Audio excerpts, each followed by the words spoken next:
set out on this journey over 6 years ago as we became aware of the disparities that exist within our public education system. So as you can see from your program, there is a brief description on the Community Justice Project, which is an award-winning civil rights legal clinic here at St. Thomas.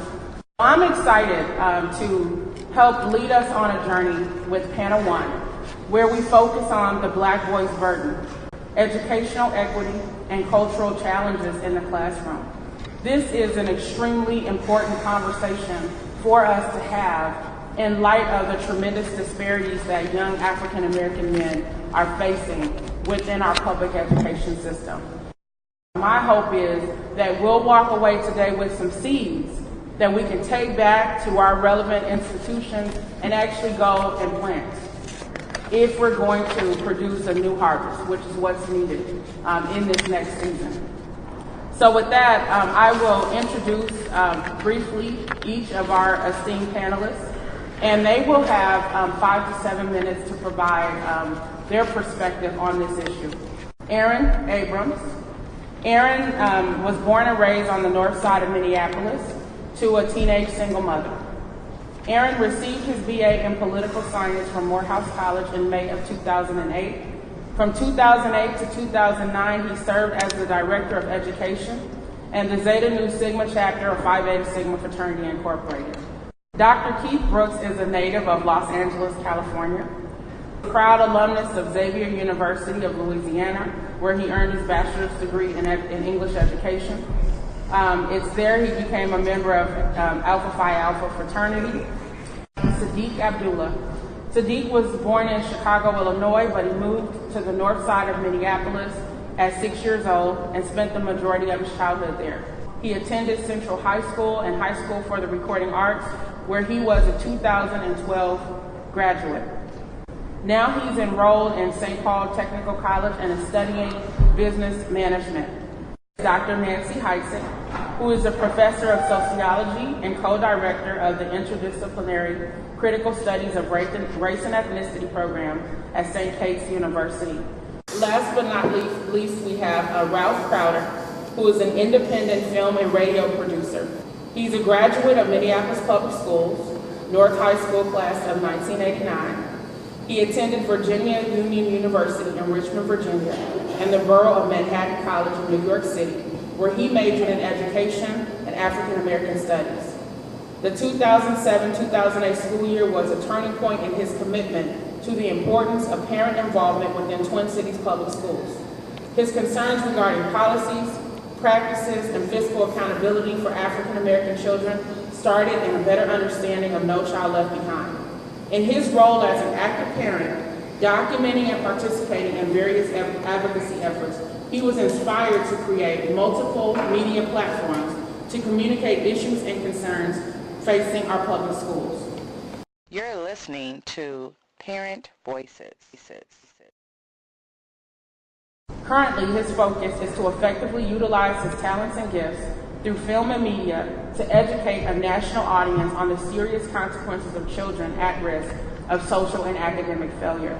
My hope is that Ralph will talk a little bit about some of the films that he's produced. They're actually available online. I've seen a number of them, and I think that they're really powerful. He documents some of the challenges that he faces as a parent of a child in the Minneapolis public school system. And it takes, again, a great deal of tenacity and courage to do the work that he is doing.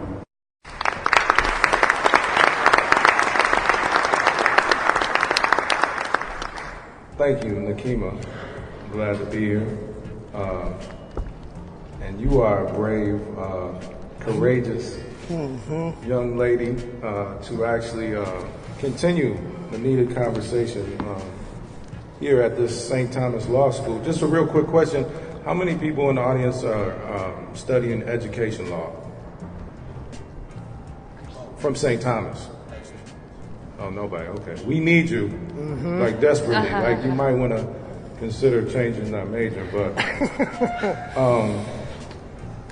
let me just say something real positive on the North High note.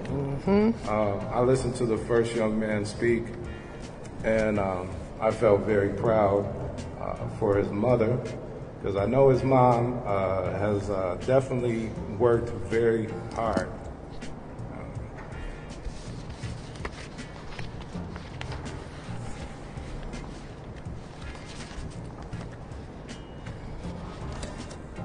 And sometimes, you know, we don't see how hard our parents work and how hard they struggle.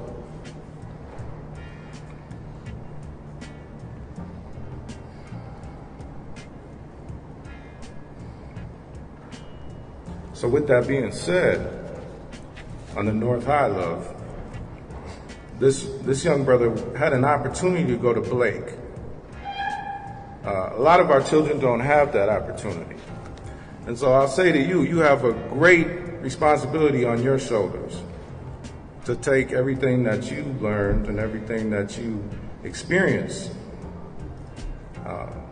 specifically from your mom and coming off of that experience with North High, to give that back. That's very important. So I'll keep my eye on you and hope that you continue to do what you do.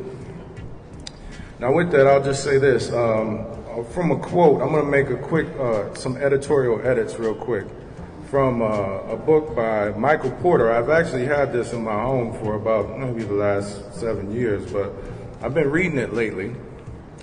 And I'm going to make a couple editorial edits to one opening paragraph. It says, African American boys are targeted for medication, incarceration, experimentation, and eventually extermination. It's amazing how Caucasians, and then I'm going to add black folks, make money off of African Americans while simultaneously destroying African Americans. It's as if America's economic structure is giving monetary incentives to those who are actually destroying Africans in America. If you're destroying African American males, you get extra bucks. It's amazing. So with that said, and this topic of the black boy's burden, educational equity and cultural changes in the classroom, all my comments come really from a parent perspective. And I will say, I was a parent sitting in very much settings like this as a parent living in poverty, most of the time by choice, because I'm sure I could access some opportunities with certain skills and gifts that I have, but I do believe also we have a higher responsibility to speak truth when it needs to be spoken, and sometimes that truth doesn't come with a big paycheck or a big job opportunity. So that's a choice I made. Of course, everybody can't make that choice, but I take that. Now with that, I will say this. You know, the word stakeholder is used a lot in public education. And I didn't really prepare for this too much, but I do have some thoughts about that word and then some other quick things I'll point out.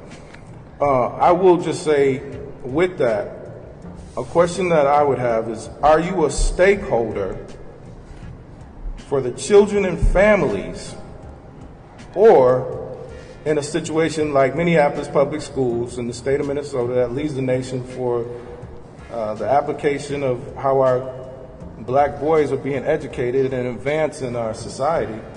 Or are you a stakeholder for, let's just use Minneapolis Public Schools' $1 billion budget? Who do you really serve? That's a question that I would just propose out there in the public. Who do you really serve?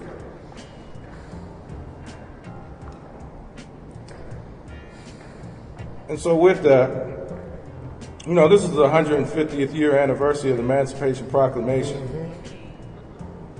You know, some of us in this room right now actually are not too far removed from a slavery-like condition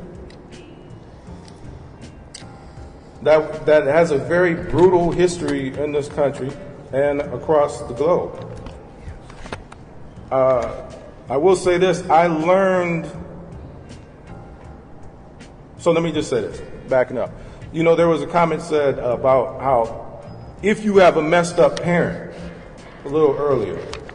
We're at the place where we're teaching young people how to navigate that system so that they can get beyond it, because it's the only system that some of them have. They don't have another option. You know, their parents have not pursued other options. If you're a 15-year-old and your parent is messed up, there's no other options that you have. So you just have to go to that school. You have to be there. I learned how really messed up our community is, and I'm talking more the African American community, black folks in America that come from the legacy of slavery, when on January 11th, 2013, coming off of your comment about what happened in Connecticut, there was a mock lynching of a black baby in a public high school in Minneapolis. During the course of the school day, and we didn't hear any voices from any of the people that speak for the community. So I'm having an internal conversation right now with black folks. You're watching Parent Voices Talk Radio Show, for, by, and about the parents of African American children. It's real convenient to beat up on white folks, but I'm having an quick internal dialogue with black folks. I didn't hear none of y'all. My whole purpose here as president of NAACP is to talk about the state of education within the African American community. Whatever it takes, not on our watch. We are not losing another baby. We're not going to do it. They must know the struggle for education, and with that knowledge, continue the tradition of excellence through the knowledge and education they've learned as a result of the pride they feel in who they are. If I get a proof that there is something wrong and unjust for my community, I'd be right there to challenge the system. But I know my history. I know who's gone before me. I know whose shoulders I stand on. I don't have time.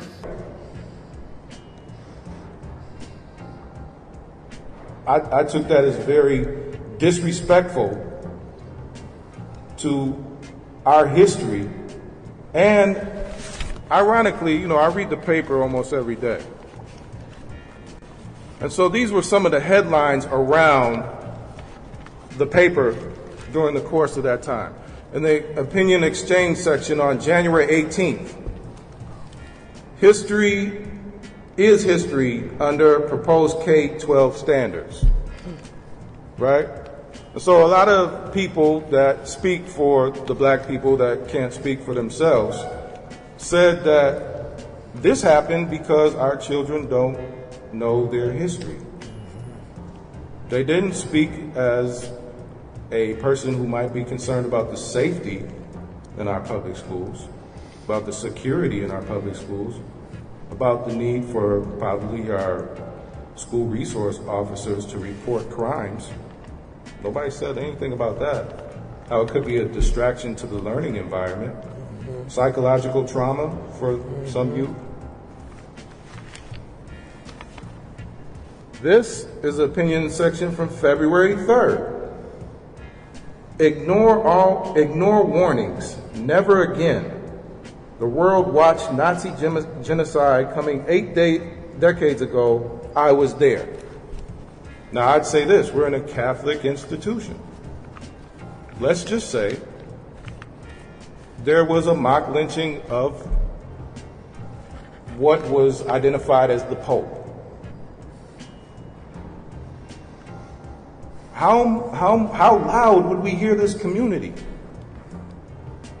The stakeholders in this community that are from the Catholic Church would be at that school making sure their children are safe first, The academic learning environment was conducive for their children to learn, and there would be immediate response to the irresponsibility of the administration and the school district that did not inform parents about this until 5 days later.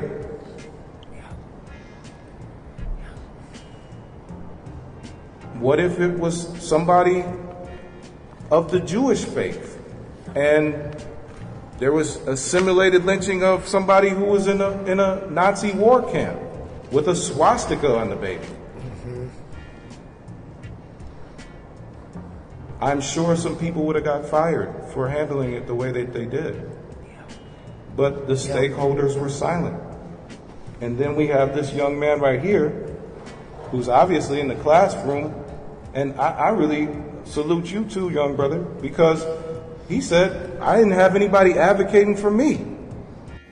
You know, I don't have anybody to advocate for me to talk to this teacher about my grade, and I don't know how to handle this because she's not really trying to hear what I'm trying to say and why my grade is an F and last week I had a B.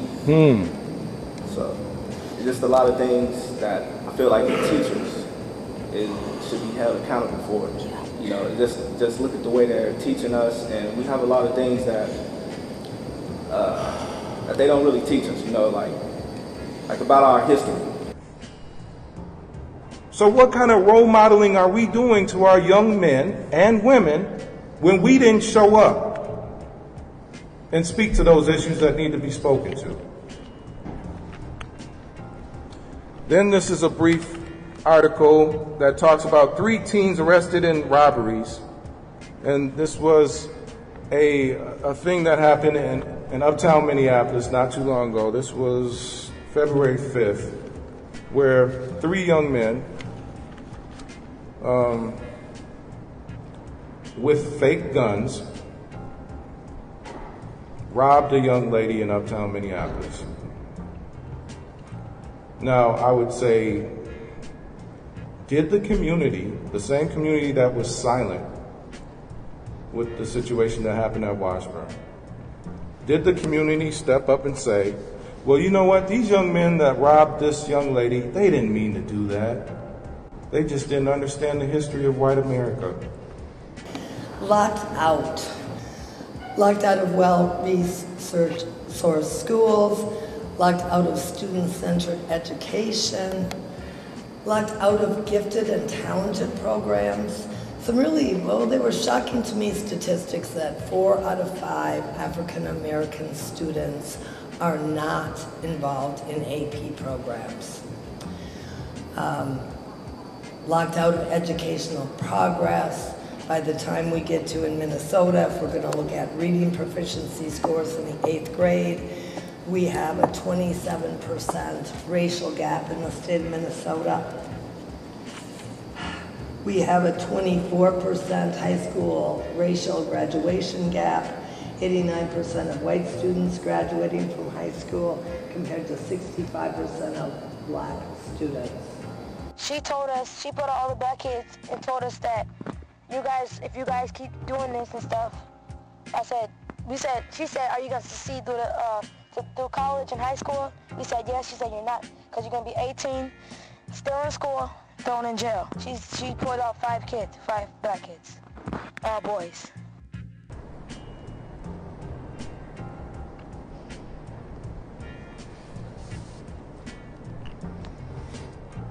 If we don't start speaking up to the issues, specifically about our young boys, we should not complain about the result on the backside.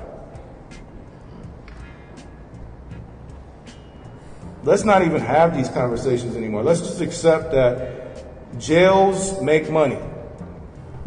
And we are sacrificing our men, our young boys that become men, for money. Let's just be real about it. They represent money.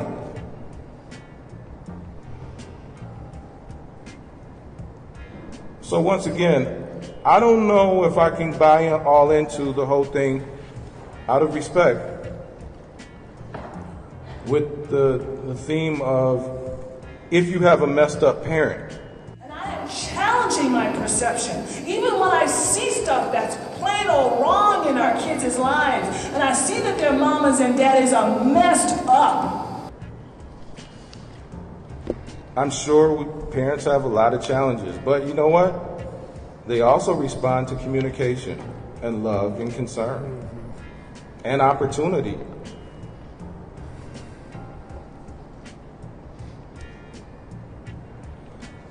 I think we really need to dig a lot deeper with the psychological trauma with Black America.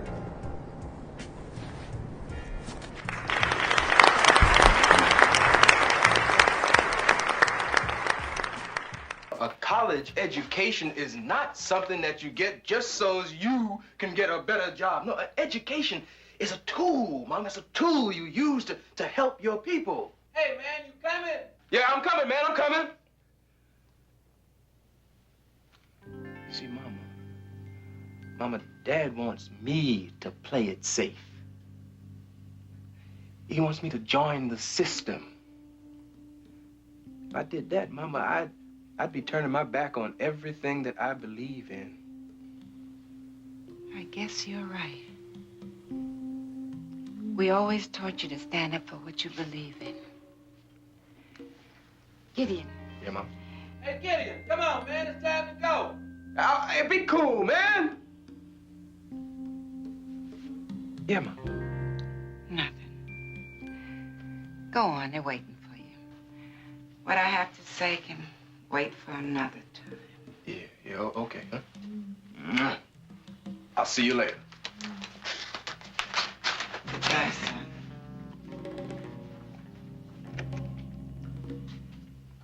You're watching Parent Voices Talk Radio Show, for, by, and about the parents of African American children.